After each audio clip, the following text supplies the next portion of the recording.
Hello students, बहुत बहुत स्वागत है आप सभी का एक और नए वीडियो में। और जैसा कि आप जानते हैं कि पटना विश्वविद्यालय में यूजी कोर्सेज में एडमिशन के लिए ऑनलाइन एप्लीकेशन जो स्टार्ट होगा वो स्टार्ट होगा 10 अप्रैल से और ये चलेगा 9 मई तक। लेकिन इस कोर्स में एडमिशन लेने के लिए आपको पता होनी चाहिए कि कौन कौन से कोर्स में आखिर एडमिशन होता है पटना यूनिवर्सिटी में।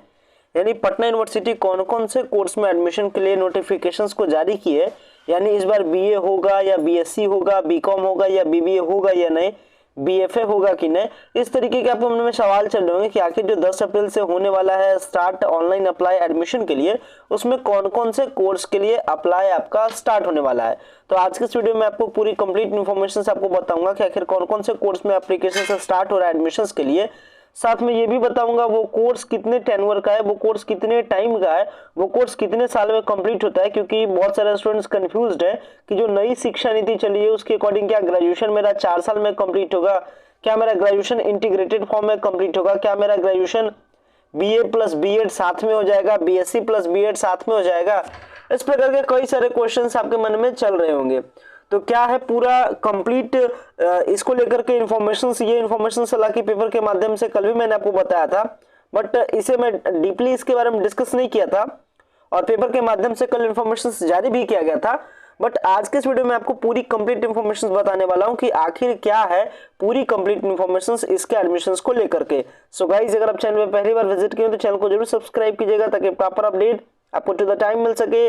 वीडियो अगर आपको पसंद आता है वीडियो को लाइक कीजिएगा। सो गाइस, देख सकते थे ये था पटना यूनिवर्सिटी के द्वारा से जारी किया गया एडमिशन का नोटिस, यानी जो 23-26 का जो बैच है 2023-26 के बैच के लिए एडमिशन नोटिस को कल जारी किया गया था पेपर के माध्यम से।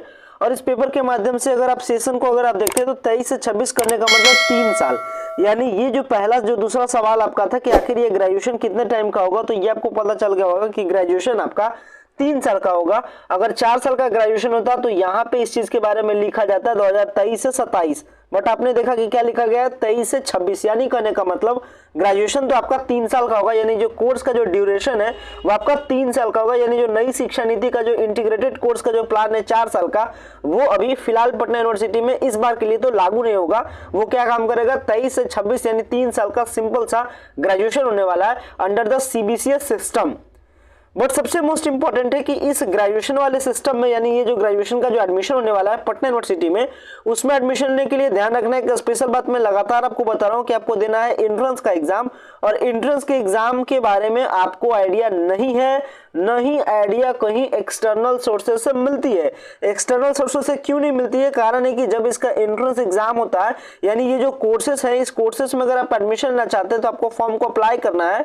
फॉर्म अप्लाई करने के बाद सेकंड ऑप्शन क्या होता है, आपको क्या देना है एंट्रेंस का एग्जाम। और एंट्रेंस की एग्जाम की तैयारियों के लिए कोई बुक स्पेसिफाइड नहीं आता है। एंट्रेंस एग्जाम की तैयारियों को लेकर के ज्यादा इन्फॉर्मेशन आपके पास रह नहीं पाता है।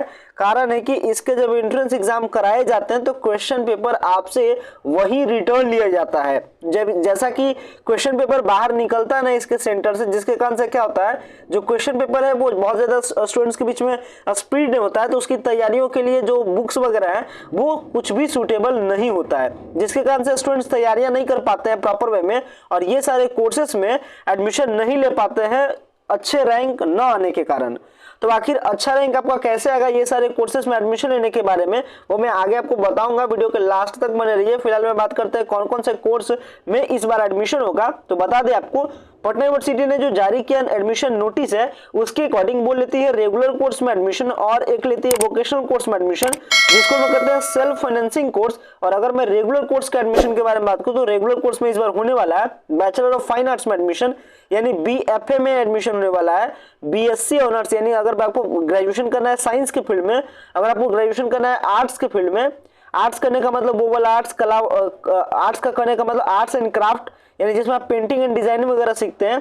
इसके बाद आपका एडमिशन होना है बैचलर इन आर्ट्स, यानी अगर आपको ग्रेजुएशन करना है आर्ट्स में, आर्ट्स करने का मतलब हिस्ट्री पॉलिटी ज्योग्राफी वगैरह में, तो ये आपका बीए भी होगा। साथ में आपका बीकॉम ऑनर्स, यानी बैचलर अगर आपको ग्रेजुएशन करना है कॉमर्स के फील्ड में, तो आर्ट्स एंड क्राफ्ट के फील्ड में यानी डिजाइनिंग और आर्ट्स के फील्ड में अगर आपको करना है तो वो कहलाता है बीएफए, इस बार होगा। बीएससी बैचलर इन साइंस यानी ग्रेजुएशन आपका साइंस में, वह भी इस बार होगा।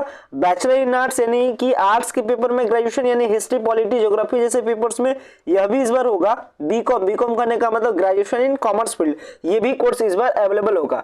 अभी तक हम लोगों ने बात की थी रेगुलर कोर्स के बारे में, अब बात करते हैं वोकेशनल कोर्स के बारे में। अगर मैं बात करूं वोकेशनल कोर्स के बारे में तो बीकॉम होगा वोकेशनल में, यानी बीकॉम पैसा देकर के पढ़िएगा, सेल्फ फाइनेंस कीजिएगा, अपने से पैसा देने वाले कोर्स को कहते हैं हम लोग सेल्फ फाइनेंस। तो बीकॉम का कोर्स होगा अपने से पैसा देकर के पढ़ जाएगा, यानी ग्रेजुएशन होगा कॉमर्स में। इसके बाद ग्रेजुएशन होगा किसमें, कंप्यूटर में, यानी बीसीए हो गया, बैचलर इन कंप्यूटर एप्लीकेशंस यानी बीसीए होगा इस बार। इसके बाद आपका बीबीए होगा, बैचलर इन बिजनेस एडमिनिस्ट्रेशन यानी ग्रेजुएशन होगा बिजनेस के फील्ड में। इसके बाद आपका होता है बैचलर इन मास कम्युनिकेशंस यानी बीएमसी, यानी ग्रेजुएशन होगा आपका मास और कम्युनिकेशंस के फील्ड में। इसके बाद आपका बैचलर इन होगा सोशल डिग्री के फॉर्म में यानी सोशल वर्क के फॉर्म में, यानी ग्रेजुएशन आपका होगा सोशल वर्क में। इसके बाद आपका ग्रेजुएशन होगा बायोटेक्नोलॉजी के फील्ड में यानी बीएससी इन बायोटेक होगा। तो ग्रेजुएशन आपका बायोटेक्नोलॉजी के फील्ड में अगर आपको करना है तो भी इस बार होगा। अगर आपको ग्रेजुएशन करना है फंक्शनल इंग्लिश में बीएफए यानी बैचलर इन फंक्शनल इंग्लिश में तो वो भी इस बार होगा। इसके बाद आखिरी जो कोर्स है वो क्या है कि बीएससी अगर आपको करना है इन्वायरमेंटल साइंस में यानी बीएससी इन ईवीएस, यानी आपको ग्रेजुएशन करना है इन्वायरमेंटल साइंस में तो ये भी कोर्स अवेलेबल है। तो इतने सारे कोर्सेस में एडमिशन के लिए 10 अप्रैल से होना है स्टार्ट।